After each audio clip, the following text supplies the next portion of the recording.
Saúdo a todos com a paz do Senhor.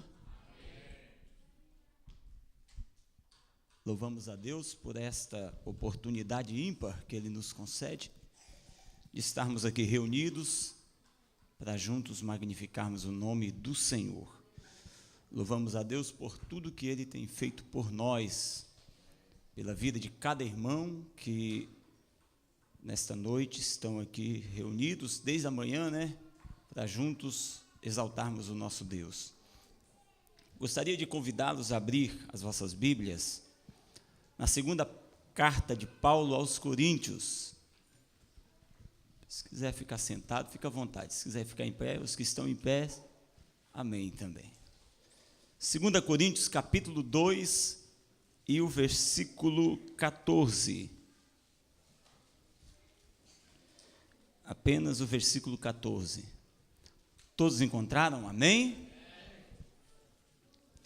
E graças a Deus que sempre nos faz triunfar em Cristo, e por meio de nós manifesta em todo lugar o cheiro do seu conhecimento. Amém? Podeis assentar, que Deus abençoe. Irmãos, eu gostaria de fazer menção também, aqui já foi feita menção de muitas pessoas que ajudaram, mas também do irmão Alexandre. O Alexandre ainda está por aí? Alexandre ali de Nishil, mas o Roberto que nos ajudou instalando o som, colocou as caixas aí, instalou o som. Deus abençoa o irmão Alexandre e o Roberto. E louvamos a Deus por tudo que nos tem feito.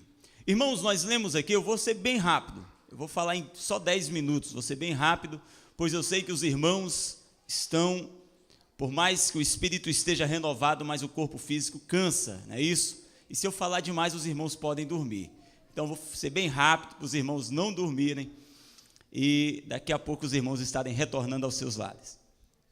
Nós lemos aqui este versículo, que diz: e graças a Deus, que sempre nos faz triunfar em Cristo.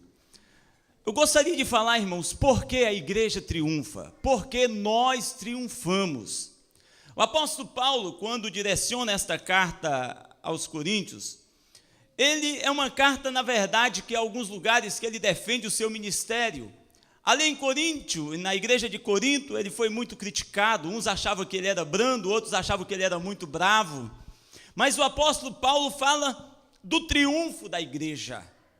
A preocupação do apóstolo Paulo é do triunfo da igreja. Muitas vezes, irmãos, a igreja como denominação, a igreja como uma organização, algumas podem fracassar, podem falhar, mas a igreja de Cristo como organismo vivo, a igreja de Cristo, ela nunca deixou de triunfar.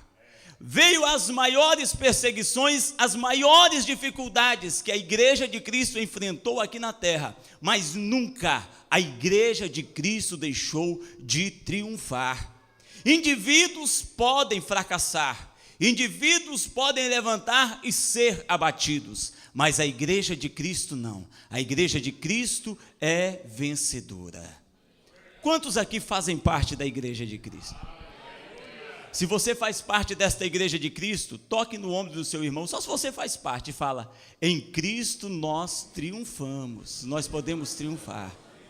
Em Cristo nós somos mais do que vencedores. Irmãos, o apóstolo Paulo, ele fala que nós não somos apenas vencedores. O apóstolo Paulo fala que nós somos o quê? Mais que vencedores. Fale para o seu irmão: você, meu irmão, é mais do que vencedor. Você é mais do que vencedor. Se você é vencedor, dê um brado de glória a Deus e de aleluia. Aleluia. Irmãos, e sabe por que nós somos mais do que vencedores? Porque Cristo venceu por nós. Em 1 Coríntios capítulo 15, a Bíblia fala, a partir do versículo 51, que Jesus Cristo triunfou pelo menos sobre 4 coisas. O primeiro, o grande triunfo de Cristo na cruz do pecado, na cruz do Calvário, foi sobre o pecado. Havia uma divisão entre o homem e Deus, algo que separava da comunhão do homem com Deus, do homem triunfar, e isto era o pecado. E para triunfar sobre o pecado, somente um que nunca tinha pecado. Existe alguém aqui que nunca pecou? Tem alguém aqui que nunca pecou? Hã? Cadê? Ninguém, todo mundo. Vocês também.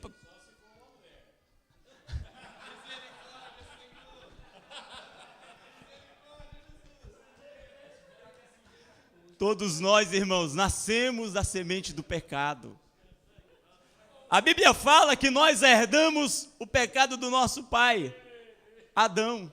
Todos nós levamos no nosso corpo, carregamos a força do pecado. E era preciso alguém que nunca pecou para vencer o pecado. E Jesus Cristo, a Bíblia fala que Deus enviou o seu Filho amado, o seu Filho unigênito, para perdoar o homem de todos os seus pecados. Jesus Cristo, irmãos, Ele não veio para nos perdoar de apenas um pecado, mas Jesus Cristo veio para nos perdoar de todos os pecados.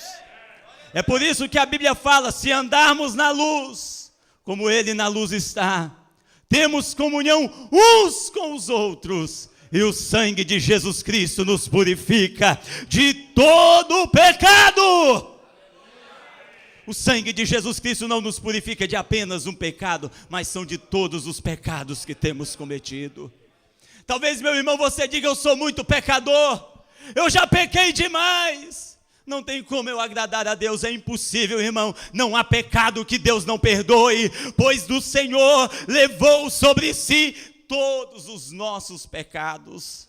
A Bíblia fala que Jesus levou sobre si todos os nossos pecados. E o castigo que nos traz a paz estava sobre ele, e pelas suas pisaduras nós fomos sarados. Você é sarado, meu irmão, porque Jesus Cristo levou sobre si todos os nossos pecados. Você pode erguer a sua mão e mexer-se e dizer, em Cristo eu sou mais do que vencedor. Jesus Cristo primeiro triunfou sobre o pecado, mas tinha algo que Jesus triunfar. Jesus Cristo tinha que triunfar também sobre a morte. A Bíblia diz que Jesus Cristo é a primícia daqueles que morreram. Jesus Cristo passou por um momento, mas não ficou morto. Jesus Cristo, ao terceiro dia, ressuscitou. Quantos têm essa convicção de que Jesus Cristo, ao terceiro dia, ressuscitou? Jesus Cristo morreu, mas ao terceiro dia, ele levantou triunfante. A morte não pôde detê-lo. É por isso, meu irmão, que você é mais do que vencedor. É por isso que a igreja de Cristo triunfa. Se a igreja de Cristo estivesse, irmãos, firmada, fundada na figura de um homem, ela já teria fracassado. A igreja católica fracassou, a igreja católica apostólica romana, porque firmou sobre Pedro. Eles falam que o alicerce da igreja católica é Pedro, mas a nossa não. O nosso alicerce é Jesus Cristo. É Jesus Cristo. E as portas do inferno não prevalecerão contra a igreja de Cristo. Jesus Cristo venceu a morte, por isso que nós triunfamos. Jesus Cristo venceu também, irmãos, a Satanás. A Bíblia diz que Jesus Cristo venceu a Satanás. Em Colossenses fala que Jesus Cristo rasgou a cédula que separava, a cédula que tinha contrária a nós. Jesus Cristo rasgou, triunfando dela na cruz. Você pode abrir a sua Bíblia aí, irmão, em Colossenses. Eu acho lindo esta passagem de Colossenses, porque quando eu olho aqui, eu vejo que eu sou mais do que vencedor, e que o diabo não pode me acusar de nada, porque Jesus Cristo triunfou sobre o diabo. Colossenses capítulo 2, e o versículo 14 a seguir diz: havendo riscado a cédula que era contra nós nas suas ordenanças, a qual de alguma maneira nos era contrário, e atirou do meio de nós, cravando-a na cruz. E despojando os principados. Aqui está falando, irmão, que Jesus Cristo despojou a Satanás, os principados, as potestades. Jesus expôs publicamente e deles triunfou em si mesmo. Você pode dizer, meu irmão, eu sou mais do que vencedor, eu não posso pisar na cabeça do diabo, mas Jesus Cristo já fez isso por mim, ele já triunfou sobre o diabo, por isso eu sou mais do que vencedor. Jesus Cristo triunfou sobre Satanás. Jesus Cristo também venceu o inferno não pôde detê-lo. O inferno não pode parar a caminhada da igreja. É por isso que Paulo fala que nós triunfamos. E por isso damos graças a Deus. E graças a Deus que sempre nos faz triunfar em Cristo. E por meio de nós. Irmãos, o reino de Deus é manifestado por meio de nós. Cada um de nós manifestamos o reino de Deus. O reino de Deus, para ser manifestado ao mundo, não precisa dos Estados Unidos da América, não precisa da Europa. O reino de Deus, para manifestar, precisa de um homem e de uma mulher que esteja comprometido em fazer a vontade do Pai. Deus pode nesta noite encontrar alguém que esteja disposto a manifestar o reino de Deus. Deus pode contar com alguém nessa noite. Deus pode contar contigo. Com quem Deus pode contar? Com quem Deus pode contar? Onde estão as pessoas, os homens de Deus, as mulheres de Deus que Deus pode contar? Deus procura um homem, irmãos, um homem que esteja disposto a manifestar, e por meio de nós, manifesta em todo lugar. Irmãos, não existe lugar difícil para o reino de Deus. Não existe lugar difícil para que o reino de Deus não seja manifestado.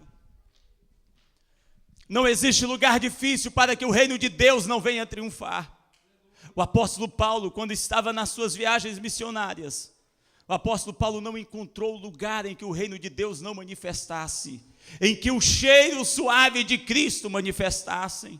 E sabe qual é esse bom cheiro suave? Sou eu e você. Jesus Cristo, nesta última hora, conta com homens, mulheres, pessoas que estejam dispostos a manifestar o cheiro suave de Cristo. Quando Cristo triunfou sobre o pecado, a morte, Satanás e o inferno, Ele nos fez algumas promessas. O Senhor tem promessas para a igreja de Cristo. E as promessas do Senhor não caem por terra. Os sonhos podem esvair-se, mas as promessas de Deus estão firmes para a igreja de Cristo.